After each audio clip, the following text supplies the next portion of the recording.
Sindh assembly में हलीम आदिल शेख की तहरीक इस्तेहकाक मुस्तरद। हलीम आदिल कहते हैं गेट पर पुलिस हमें कैसे रोक सकती है, हम पर गेट कैसे बंद हो सकते हैं, धक्के कैसे दिए जा सकते हैं, हमारी खवातीन के साथ बदतमीजी की गई। 73 का रूल्स मेरी तहरीक इस्तेहकाक को सपोर्ट करता है।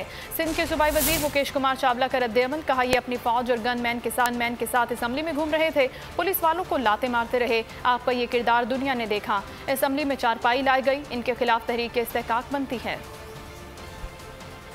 गेट के ऊपर पुलिस कैसे रोक सकती है, गेट पर गेट कैसे बंद हो सकते हैं, गेट पे हमें धक्के कैसे दिए जा सकते हैं, गेट पर गालियां कैसे दी जा सकती है।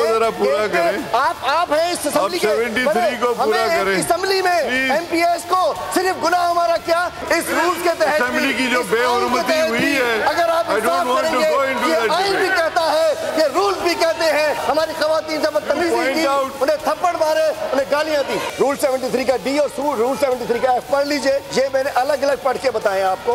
इन तीनों के तहत मेरी जो प्रिविलेज मोशन है वो मेंटेनेबल है। कोई किसी को किसी का खौफ नहीं है, ये अपने दिमाग में से हवा निकाल दें। पहली चीज ये जो बोल रहे कि तो हमें असेंबली में नहीं आने दिया, as per my record and data ये अपनी फोर्स के साथ इधर गनमैन के साथ असेंबली के अंदर ही घूम रहे थे। पता नहीं क्यों आकर इधर फोरम पर झूठ बोल रहे हैं और अपना टाइम वेस्ट कर रहे हैं। अगर इसको इतना नहीं पता कि असेंबली की प्रेमिसेस में गवर्नमेंट का कोई काम नहीं होता है, असेंबली की premises is a full and full authority of honourable speaker. और दूसरे ये बातें करते हैं प्रिविलेज मोशन की। सर प्रिविलेज मोशन तो इनके ऊपर बनना चाहिए जो बदतमीजी वाली लैंग्वेज इधर की औरतों के लिए इसने इस्तेमाल की।